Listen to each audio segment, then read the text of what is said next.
इसी कंटिन्यूटी में अब आगे का कॉन्सेप्ट समझते हैं। हमने भारत के संघीय ढांचे की मूल बातें तो समझ लीं, लेकिन असली सवाल ये है कि रोजमर्रा के शासन में केंद्र और राज्यों के बीच शक्तियों का ये बंटवारा असल में काम कैसे करता है। और यही वो सवाल है जहां संविधान की, आप कह सकते हैं, असली परीक्षा होती है। मतलब कागज पर लिखे गए सिद्धांतों से रोजमर्रा के शासन तक का सफर। बिल्कुल, ये सिर्फ कानूनी प्रावधान नहीं है, ये तो भारत की राजनीति की धड़कनें हैं। सही कहा। आज की हमारी पड़ताल इसी जटिल रिश्ते पर केंद्रित है। हमारे पास जो स्रोत है वे भारतीय राजव्यवस्था पर एक विस्तृत दस्तावेज का हिस्सा है। तो चलिए सीधे संविधान की मशीनरी के अंदर झांकते हैं। हाँ, और इसे समझने का सबसे अच्छा तरीका है भारत को एक बड़े संयुक्त परिवार की तरह सोचना। अच्छा, कैसे? देखिए, परिवार के जो बड़े बुजुर्ग हैं यानी केंद्र सरकार, वो पूरे घर की सुरक्षा, बाहरी दुनिया से रिश्ते और बड़े आर्थिक फैसले लेते हैं। और जो छोटे परिवार उस घर में रहते हैं, मतलब राज्य सरकारें, उन्हें अपने अपने कमरों को चलाने की आजादी है। वो अपने कमरे को कैसे सजाते हैं, रोज क्या पकाते हैं। बिल्कुल। तो हमारा मिशन ये समझना कि जब कोई पूरे घर का रंग बदलना चाहता है तो आखिरी फैसला किसका होता है और इस पर झगड़े क्यों होते हैं। एकदम सही। और ये झगड़े ये 3 मुख्य जगहों पर होते हैं: कानून बनाने में, शासन चलाने में और हाँ, पैसे के बंटवारे में। तो चलिए सबसे पहले घर की नियम किताब यानी रूल बुक से शुरू करते हैं। मैंने संविधान की 7वीं अनुसूची और उसकी 3 सूचियों के बारे में पढ़ा है: संघ सूची, राज्य सूची और समवर्ती सूची। सुनने में तो ये एक बड़े से फाइलिंग कैबिनेट जैसा लगता है। ये एक फाइलिंग कैबिनेट से कहीं ज्यादा है। ये एक तरह का पावर मैप है। संघ सूची में वो विषय हैं जो पूरे देश के लिए जरूरी है: रक्षा, विदेश मामले, रेलवे, बैंकिंग। ठीक है। इन पर कानून बनाने का हक सिर्फ और सिर्फ संसद का है। ये वो नियम है जो आपकी एनालॉजी में पूरे घर पर लागू होते हैं। ये तो समझ आया। फिर राज्य सूची। राज्य सूची में वो चीजें हैं जो हर राज्य की अपनी जरूरत के हिसाब से अलग हो सकती हैं, जैसे पुलिस, खेती, साफ सफाई, स्थानीय बाजार। ये राज्यों के एक तरह से अपने अपने कमरों के नियम हैं। और यहीं पर वो हाल के कृषि कानूनों वाला विवाद खड़ा हुआ था, है ना? क्योंकि खेती तो राज्य सूची का विषय है, लेकिन केंद्र ने कानून बना दिया। ये कैसे हुआ? आपने बिल्कुल सही नस पकड़ी है। यहीं पर इन सूचियों का असली मतलब समझ में आता है। ये सूचियां पत्थर की दीवारें नहीं हैं, बल्कि एक दूसरे पर चढ़े हुए घेरे हैं, ओवरलैपिंग सर्कल्स हैं। अच्छा। केंद्र ने तर्क दिया है कि वे कृषि पर नहीं, बल्कि कृषि उत्पादों के व्यापार पर कानून बना रहे थे, जो समवर्ती सूची का विषय है। और भारत की सबसे बड़ी राजनीतिक लड़ाइयां इन्हीं ओवरलैपिंग सर्कल्स में लड़ी जाती हैं। दिलचस्प। तो फिर ये समवर्ती सूची क्या है? ये तो झगड़े की असली जड़ लगती है मुझे। आप कह सकती हैं, ये घर का वो कॉमन एरिया है, जैसे लिविंग रूम, जहां केंद्र और राज्य दोनों नियम बना सकते हैं। जैसे शिक्षा, जंगल, बिजली, शादी, तलाक। ये ऐसे मुद्दे हैं जहां राष्ट्रीय और स्थानीय दोनों स्तरों पर तालमेल की जरूरत होती है। यहीं पर मेरा एक सवाल है, अगर लिविंग रूम के लिए केंद्र कहे कि सोफा यहाँ रखो और राज्य कहे कि नहीं वहाँ रखो, मतलब दोनों के कानूनों में टकराव हो जाए तो किसकी चलेगी? देखिए, यहीं पर हमारा संविधान केंद्र की तरफ झुक जाता है। टकराव की स्थिति में केंद्रीय कानून राज्य के कानून पर भारी पड़ेगा। मतलब राज्य का कानून उस हद तक बेअसर हो जाएगा? हाँ, उस हद तक बेअसर हो जाएगा जिस हद तक वो केंद्रीय कानून से टकराता है। तो केंद्र के पास हमेशा एक तरह का वीटो पावर है। वैसे समवर्ती सूची की बात हो रही है, तो क्या ये सच है कि 70 के दशक में इमरजेंसी के दौरान कुछ बड़े विषयों को राज्य सूची से निकालकर इसमें डाल दिया गया था? हाँ, ये 42nd संशोधन 1976 में हुआ था। 5 विषय, जिनमें शिक्षा और जंगल जैसे बहुत महत्वपूर्ण विषय शामिल थे, राज्य सूची से समवर्ती सूची में डाल दिए गए। इसका सीधा असर ये हुआ कि इन क्षेत्रों में राज्यों की स्वायत्ता कम हो गई। बिल्कुल। और केंद्र को नीति बनाने का ज्यादा अधिकार मिल गया। अच्छा, एक और सवाल मन में आ रहा है। मान लीजिए कल को कोई एकदम नई तकनीक आ जाए, जैसे कमर्शियल ड्रोन डिलीवरी। वो तो किसी भी सूची में नहीं है। इस पर कानून कौन बनाएगा? बहुत अच्छा सवाल है। इसके लिए संविधान में अवशिष्ट शक्तियां या रेसिड्यूअरी पावर्स का प्रावधान है। अमेरिका में ऐसी बची खुची शक्तियां राज्यों को मिलती हैं, लेकिन हमने कनाडा का मॉडल अपनाया। और हमारे यहाँ भारत में ये शक्तियां केंद्र यानी संसद को दी गई हैं। तो भविष्य में एआई से लेकर स्पेस टूरिज्म तक किसी भी नए विषय पर कानून बनाने का पहला हक संसद का होगा। तो ये तो साफ है कि नियम किताब केंद्र को ज्यादा मजबूत बनाती है, लेकिन क्या कोई ऐसी भी स्थिति है जब केंद्र सीधे सीधे राज्यों के कमरे में आके यानी राज्य सूची के विषय पर कानून बना सकता है? हाँ, और संविधान ऐसी 5 असाधारण परिस्थितियों की इजाजत देता है। इन्हें हम 2 हिस्सों में बांट सकते हैं। ठीक है। पहला, जब राष्ट्र हित दांव पर हो, जैसे राष्ट्रीय आपातकाल के दौरान या किसी अंतर्राष्ट्रीय संधि को लागू करने के लिए। और दूसरा ज्यादा दिलचस्प है, जब राज्य खुद केंद्र को ऐसा करने के लिए बुलाएं। मतलब अगर 2 या 2 से ज्यादा राज्य मिलकर संसद से अनुरोध करें कि हमारे लिए इस विषय पर एक कॉमन कानून बना दो, तो संसद ऐसा कर सकती है। वन्य जीव संरक्षण अधिनियम 1972 इसी तरह बनाया गया था। अच्छा, तो ये हमेशा एक पावर ग्रैब नहीं होता, कभी कभी ये मदद का हाथ भी होता है। सही कहा। लेकिन इसमें एक और रास्ता है जो सबसे ज्यादा विवादास्पद है, राष्ट्रपति शासन। वो तो आए दिन खबरों में रहता है। बिल्कुल।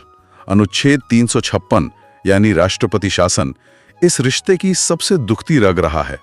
जब किसी राज्य में राष्ट्रपति शासन लगता है तो उस राज्य की विधानसभा की सारी शक्तियां संसद के पास चली जाती हैं। और इसका इस्तेमाल भी काफी बार हुआ है। 100 से भी ज्यादा बार। और कई बार इसके पीछे राजनीतिक कारण बताए गए हैं। ये तो बहुत बड़ा मुद्दा है।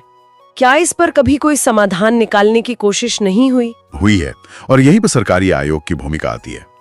1983 में बने इस आयोग ने केंद्र राज्य संबंधों पर सबसे गहरी पड़ताल की। उन्होंने क्या कहा था? उन्होंने कहा था कि अनुच्छेद 356 का इस्तेमाल ब्रह्मास्त्र की तरह होना चाहिए, मतलब आखिरी विकल्प के तौर पर, जब कोई और रास्ता ना बचे। उन्होंने तो यहां तक कहा था कि इसे संविधान का मृत पत्र या डेड लेटर मानकर चलना चाहिए। इससे आप अंदाजा लगा सकती हैं कि भरोसे की कितनी कमी थी। बिल्कुल। तो कानून बनाने की शक्ति में तो केंद्र का पलड़ा भारी है, लेकिन कानून बनाना एक बात है, उसे जमीन पर लागू करना दूसरी। केंद्र राज्यों के प्रशासनिक मशीनरी पर अपना प्रभाव कैसे बनाए रखता है? मैं यहाँ IAS और IPS अधिकारियों के बारे में सोच रही हूँ। ये हमारे संघीय ढांचे का एक बहुत ही अनूठा पहलू है, अखिल भारतीय सेवाएं या ऑल इंडिया सर्विसेज। हाँ। इन अधिकारियों की भर्ती और ट्रेनिंग केंद्र की एजेंसी UPSC करती है, लेकिन ये अपनी सेवाएं राज्यों में देते हैं। इनका बॉस कौन है, ये हमेशा एक उलझावा सवाल रहता है। कैसे? कागज पर तात्कालिक नियंत्रण तो राज्य सरकार का होता है, लेकिन अंतिम नियंत्रण, जैसे बड़ी सजा देना या नौकरी से निकालना, वो केंद्र के हाथ में होता है। मैं इसकी वजह समझ सकती हूँ कि पूरे देश में प्रशासन का एक जैसा स्तर बना रहे, लेकिन कई राज्य नेता इसकी आलोचना करते हैं। हाँ, करते हैं। वो कहते हैं कि ये एक औपनिवेशिक व्यवस्था की याद दिलाता है। एक ऐसा अधिकारी जो हमारी भाषा तक नहीं जानता और हमारे मतदाताओं के प्रति जवाबदेह नहीं है, वो हमारे राज्य के लिए बड़े फैसले क्यों ले? ये एक वाजिब सवाल लगता है। ये एक बहुत ही वाजिब आलोचना है और इस पर दशकों से बहस चल रही है। लेकिन संविधान सभा में डॉक्टर अंबेडकर का तर्क था कि ये सेवाएं देश को एक साथ जोड़ने वाले सीमेंट का काम करेंगी, एक पुल की तरह। हाँ, ये अधिकारी स्थानीय दबावों से मुक्त होकर निष्पक्षता से काम कर पाएंगे और केंद्र राज्य के बीच एक पुल का काम करेंगे। हकीकत इन दोनों तर्कों के बीच कहीं है। ठीक है, अब आते हैं उस मुद्दे पर जहां शायद सबसे ज्यादा पारिवारिक ड्रामा होता है, पैसा।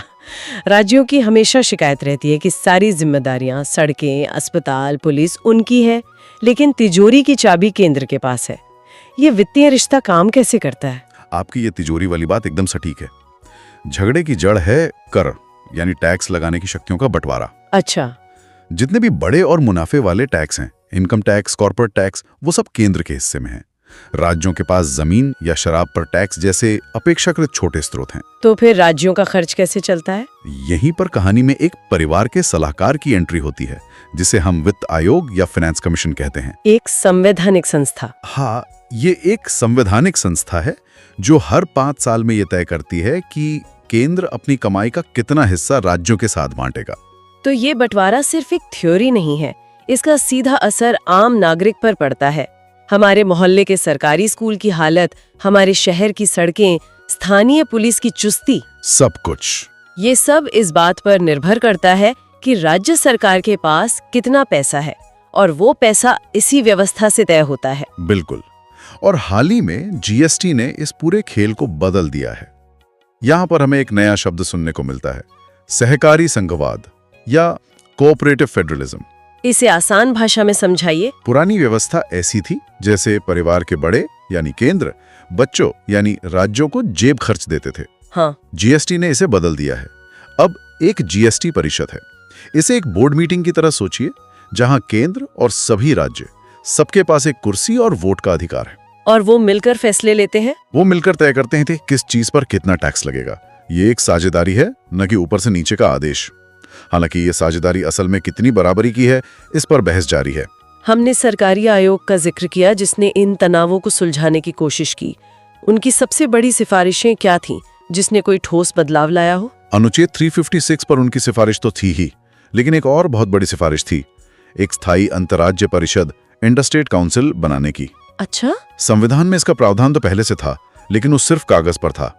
सरकारी आयोग के जोर देने के बाद ही 1990 में इसे हकीकत में स्थापित किया गया। और इसका मकसद क्या था? मकसद था कि केंद्र और राज्यों के मुख्यमंत्री एक टेबल पर बैठकर आपसी विवादों को सुलझा सकें, बजाय इसके कि मामला हमेशा कोर्ट में जाए।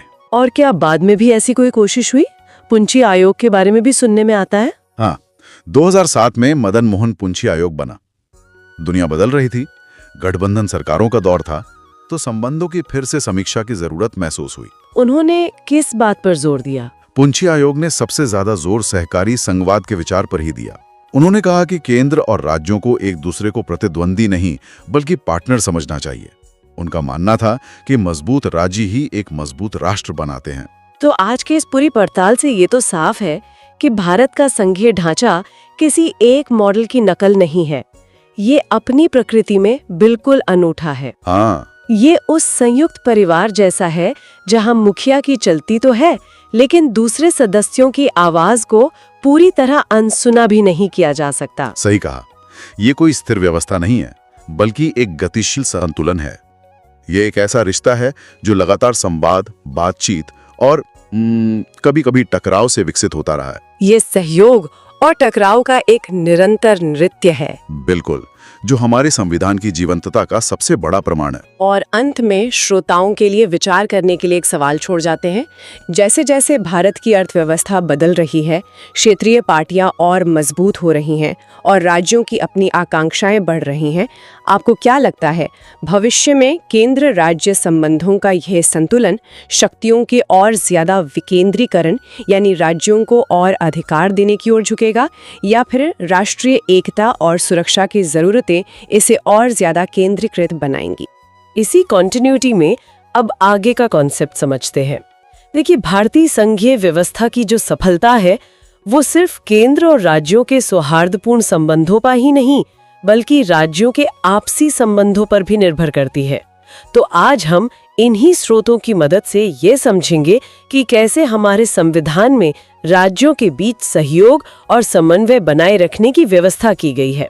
और फिर हम ये भी देखेंगे कि जब देश पर कोई असाधारण संकट आता है तो यही संघीय ढांचा कैसे अपना रूप बदल लेता है। बिल्कुल। आज की हमारी चर्चा भारतीय संघवाद के दो बहुत ही अलग, लेकिन आप कह सकते हैं जुड़े हुए पहलुओं पर है। एक तरफ वो मशीनरी जो सामान्य समय में राज्यों को एक दूसरे के साथ मिलकर काम करने और अपने झगड़े सुलझाने में मदद करती है, और दूसरी तरफ वो प्रावधान जो संकट के समय इसी संघीय ढांचे को एकात्मक बना देते हैं। तो ये देखना वाकई दिलचस्प है कि हमारा संविधान इन दो बिल्कुल अलग अलग परिस्थितियों को कैसे संभालता है।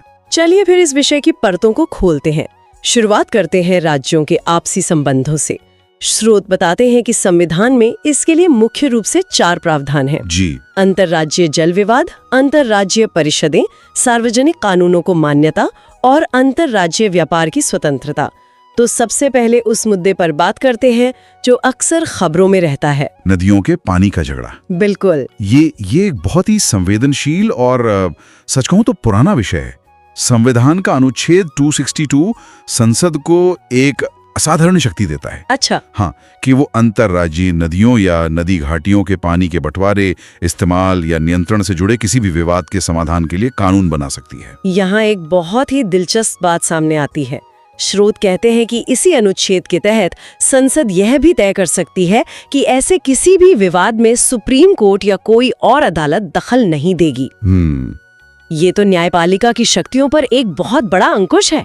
ऐसा क्यों किया गया? तो ये एक सोचा समझा कदम था। देखिए, जैसा कि स्रोत में भी बताया गया है, दुनिया भर का अनुभव ये दिखाता है कि जब पानी जैसे संसाधन पर विवाद होता है तो उसमें बहुत गहरे मतलब आर्थिक, सामाजिक और भावनात्मक हित जुड़ जाते हैं। हाँ, ये तो है। ऐसे मामलों में सिर्फ कानूनी दांव-पेंच से ज्यादा तकनीकी विशेषज्ञता और सुलह समझौते की जरूरत होती है। तो ये माना गया है कि नियमित अदालतें शायद इसके लिए सबसे सही मंच ना हो। तो फिर इसके लिए क्या कोई खास व्यवस्था बनाई गई है? हाँ बिल्कुल। इसी शक्ति का इस्तेमाल करते हुए संसद ने 2 कानून बनाए।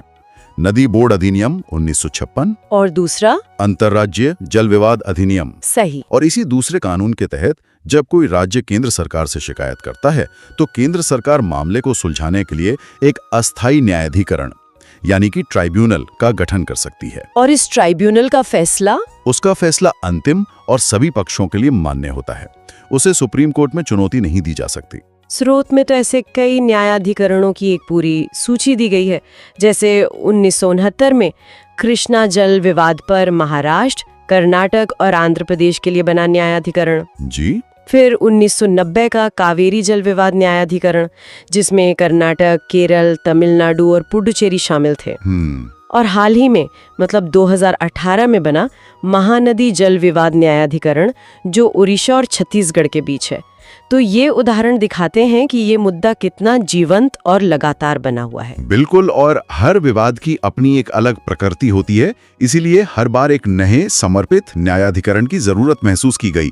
ये एक तरह से विशेषज्ञता की जरूरत को ही दिखाता है। ये तो हुई विवाद सुलझाने की बात, लेकिन विवादों से हटकर आपसी सहयोग और समन्वय को बढ़ावा देने के लिए क्या कोई व्यवस्था है? हाँ, उसके लिए संविधान का अनुच्छेद 263 है।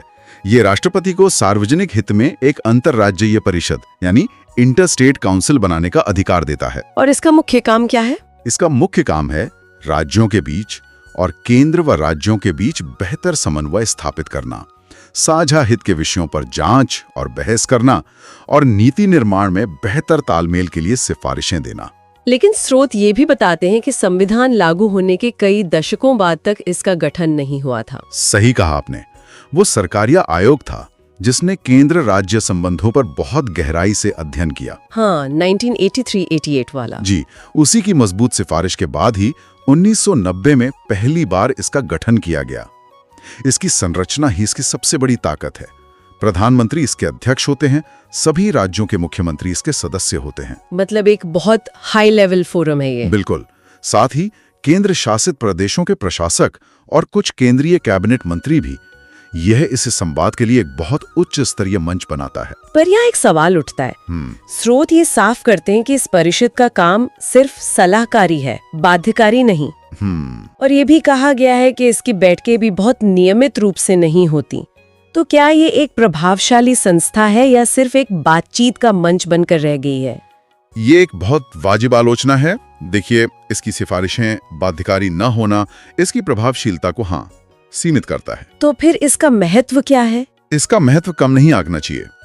ये एकमात्र ऐसा संवैधानिक मंच है जहां देश के प्रधानमंत्री और सभी मुख्यमंत्री एक साथ बैठकर बराबरी के स्तर पर संघीय मुद्दों पर खुलकर चर्चा कर सकते हैं। अच्छा। भले ही फैसले बाध्यकारी न हो, लेकिन इस तरह के संवाद से आपसी समझ बनाने और कई जटिल मुद्दों को सुलझाने में मदद मिलती है, जो शायद बंद दरवाजों के पीछे कभी न हो पाए। तो ये व्यवस्थाएं तब के लिए हैं जब सिस्टम सामान्य रूप से चल रहा हो।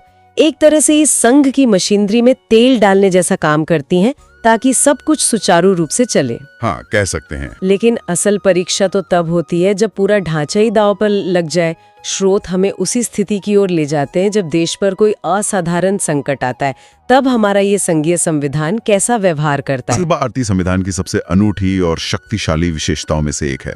संविधान के भाग 18 में आपातकालीन प्रावधान दिए गए हैं, इमरजेंसी प्रोविजंस। जी, इनका मकसद देश की संप्रभुता, एकता, अखंडता और लोकतांत्रिक व्यवस्था की रक्षा करना है।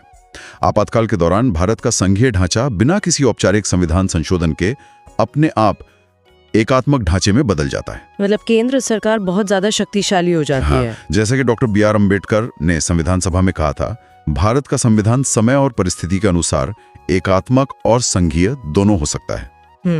ये प्रावधान उसी सोच को दर्शाते हैं। संविधान में 3 तरह के आपातकाल का जिक्र है। पहला, अनुच्छेद 352 के तहत राष्ट्रीय आपातकाल, जो युद्ध, बाहरी आक्रमण या सशस्त्र विद्रोह के कारण लगता है। दूसरा अनुच्छेद 356 के तहत राज्यों में राष्ट्रपति शासन और तीसरा अनुच्छेद 360 के तहत वित्तीय आपातकाल। चलिए राष्ट्रीय आपातकाल पर ध्यान केंद्रित करते हैं। स्रोत बताते हैं कि 1975 में लगाया गया आपातकाल एक बहुत बड़ा मोड़ था, जिसने इन प्रावधानों के दुरुपयोग के खतरे को उजागर किया। उस अनुभव से सीखते हुए क्या बड़े बदलाव किए गए? बिल्कुल, 1975 का आपातकाल आंतरिक गड़बड़ी के आधार पर लगाया गया था, जो एक बहुत अस्पष्ट शब्द है। बहुत ही अस्पष्ट और व्यापक। इसका दुरुपयोग हो सकता था। इसलिए 1978 में 44th संविधान संशोधन के जरिए इस शब्द को हटाकर सशस्त्र विद्रोह कर दिया गया। Armed rebellion? जी, ये एक बहुत बड़ा बदलाव था, क्योंकि अब सिर्फ असंतोष या विरोध प्रदर्शन के आधार पर आपातकाल नहीं लगाया जा सकता। सिर्फ शब्द बदलने से तो दुरुपयोग नहीं रुकता। क्या कोई प्रक्रियात्मक बदलाव भी हुए ताकि कोई सरकार मनमाने ढंग से इसका इस्तेमाल न कर सके? हाँ, दो बहुत बड़े सुरक्षा उपाय जोड़े गए। पहला, अब राष्ट्रपति सिर्फ प्रधानमंत्री की सलाह पर आपातकाल की घोषणा नहीं कर सकते। अच्छा। बल्कि उन्हें पूरे मंत्रिमंडल की लिखित सिफारिश मिलना जरूरी है। 1975 में ऐसा नहीं हुआ था। इस बदलाव ने अकेले प्रधानमंत्री के हाथ में इतनी बड़ी शक्ति देने की संभावना को खत्म कर दिया। और दूसरा उपाय? दूसरा, मिनर्वा मिल्स मामले 1980 में सुप्रीम कोर्ट ने यह साफ कर दिया कि आपातकाल की घोषणा को अदालत में इस आधार पर चुनौती दी जा सकती है कि यह दुर्भावनापूर्ण है या तथ्यों पर आधारित नहीं है। मतलब अब इसका भी जुडिशियल रिव्यू हो सकता है? बिल्कुल, सरकार के इस फैसले की भी न्यायिक समीक्षा हो सकती है। और आम नागरिक के मौलिक अधिकारों पर इसका क्या असर पड़ता है? ये सबसे बड़ा सवाल है। आपातकाल का मौलिक अधिकारों पर बहुत गहरा असर होता है, जो अनुच्छेद 358 और 359 में बताया गया है। अनुच्छेद 358 के तहत जैसे ही युद्ध या बाहरी आक्रमण के आधार पर आपातकाल लगता है, अनुच्छेद 19 में दिए गए 6 मौलिक अधिकार, जैसे बोलने की आजादी, सभा करने की आजादी, वो अपने आप निलंबित हो जाते हैं। ऑटोमेटिकली। वहीं अनुच्छेद 359 राष्ट्रपति को ये अधिकार देता है कि वो एक आदेश जारी करके कुछ अन्य मौलिक अधिकारों को लागू कराने के लिए अदालत जाने के अधिकार को निलंबित कर दें। एक मिनट, लेकिन स्रोत में लिखा है कि 44वें संशोधन ने यहाँ एक बहुत बड़ा सुरक्षा कवच जोड़ा है। सही पकड़ा आपने, कि आपातकाल में भी अनुच्छेद 21 यानी प्राण और दैहिक स्वतंत्रता के अधिकार को निलंबित नहीं किया जा सकता। एकदम सही। ये तो बहुत बड़ी बात है। इसका मतलब है कि सरकार किसी को भी मनमाने ढंग से गिरफ्तार करके अनिश्चित काल तक नहीं रख सकती, आपातकाल में भी नहीं। आपने बिल्कुल सही समझा। ये 44वें संशोधन द्वारा दिया गया सबसे बड़ा सुरक्षा कवच है। अब किसी भी परिस्थिति में आपातकाल के दौरान भी अनुच्छेद 20 यानी अपराधों के लिए दोष सिद्धि के संबंध में संरक्षण और अनुच्छेद 21 यानी जीवन और व्यक्तिगत स्वतंत्रता का अधिकार को छीना नहीं जा सकता। ये 1975 के अनुभव से सीखा गया एक बहुत महत्वपूर्ण सबक लगता है। यकीनन, ये नागरिक स्वतंत्रता को सर्वोच्च प्राथमिकता देता है। और राष्ट्रपति शासन, जिसके बारे में हम अक्सर राज्यों की राजनीति के संदर्भ में सुनते रहते हैं, अनुच्छेद 356 का जिक्र अक्सर विवादों में रहता है। सही कहा आपने। ये संविधान के सबसे विवादास्पद प्रावधानों में से एक बन गया है। स्रोत बताते हैं कि 1950 से अब तक इसका 125 से भी ज्यादा बार इस्तेमाल हो चुका है। 125 से ज्यादा बार? जी। इसका उद्देश्य तो ये था कि अगर किसी राज्य में संवैधानिक व्यवस्था पूरी तरह से ठप हो जाए तो केंद्र हस्तक्षेप कर सके, लेकिन इस पर अक्सर राजनीतिक उद्देश्यों के लिए राज्य सरकारों को बर्खास्त करने का आरोप लगता रहा है। तो क्या इसके दुरुपयोग को रोकने के लिए भी कोई उपाय किए गए हैं, जैसे राष्ट्रीय आपातकाल के मामले में हुए? हाँ, यहाँ पर न्यायपालिका ने एक बहुत बड़ी भूमिका निभाई है। एसआर बुम्बई मामला 1994। हाँ, ये बहुत लैंडमार्क केस है। इसमें सुप्रीम कोर्ट ने इसके इस्तेमाल को लेकर कुछ बहुत ही स्पष्ट दिशा निर्देश दिए। अदालत ने कहा कि किसी सरकार के बहुमत का परीक्षण राजभवन में नहीं बल्कि विधानसभा के पटल पर ही होना चाहिए। तो सुप्रीम कोर्ट ने एक तरह से राज्यपाल की व्यक्तिपरक राय पर अंकुश लगाकर विधानसभा को ही असली शक्ति केंद्र बना दिया। बिल्कुल। और एक और महत्वपूर्ण बात कही गई, जब तक संसद राष्ट्रपति शासन की घोषणा को अपनी मंजूरी नहीं दे देती, तब तक विधानसभा को भंग नहीं किया जा सकता, सिर्फ निलंबित रखा जा सकता है। अच्छा, इससे राज्य सरकार को एक मौका मिलता है कि वो संसद के फैसले से पहले ही अपना बहुमत साबित कर सके। हाँ, इससे मनमाने इस्तेमाल पर काफी हद तक रोक लगी है। तो ये एक अजीब सा विरोधाभास है। हमारा संविधान एक तरफ राज्यों को हाथ मिलाने के लिए प्रोत्साहित करता है, उनके बीच व्यापार और सहयोग के रास्ते खोलता है, लेकिन साथ ही केंद्र के हाथ में एक रीसेट बटन भी देता है, जो संकट की समय पूरे खेल को ही बदल सकता है। आपने इसे बहुत अच्छे से समझाया। ये एक तरह का अंतर्निहित तनाव है जो हमारे संघीय ढांचे में मौजूद है। ये दिखाता है कि हमारे संविधान निर्माता एकता को सहयोग से ज्यादा जरूरी मानते थे, खासकर जब देश की सुरक्षा और अखंडता दांव पर हो। इन प्रावधानों का इतिहास, खासकर अनुच्छेद 352 और 356 का, असल में भारत के अपने राजनीतिक अनुभवों से सीखने और सत्ता के दुरुपयोग के खिलाफ धीरे धीरे सुरक्षा उपाय बनाने की कहानी है। 44वां संशोधन और मुंबई मामले का फैसला इसी सीखने की प्रक्रिया के सबसे बड़े उदाहरण हैं। बिल्कुल। स्रोत में डॉक्टर अंबेडकर का एक जिक्र है, जहां उन्होंने संविधान सभा में उम्मीद जताई थी कि अनुच्छेद 356 एक मृत पत्र, डेड लेटर की तरह ही रहेगा और इसका इस्तेमाल अंतिम और दुर्लभ उपाय के तौर पे किया जाएगा। लेकिन ऐसा हुआ नहीं। ये देखते हुए कि इसका 100 से ज्यादा बार इस्तेमाल हो चुका है, ये एक विचारणीय प्रश्न छोड़ जाता है। क्या कोई प्रावधान जिसे संवैधानिक विफलता के लिए एक अंतिम हथियार के रूप में डिजाइन किया गया हो, कभी सिर्फ एक सेफ्टी वेल्व बना रह सकता है, या उसका अस्तित्व ही राजनीतिक उद्देश्यों के लिए उसके दुरुपयोग को आमंत्रित करता है? इसी कंटिन्यूटी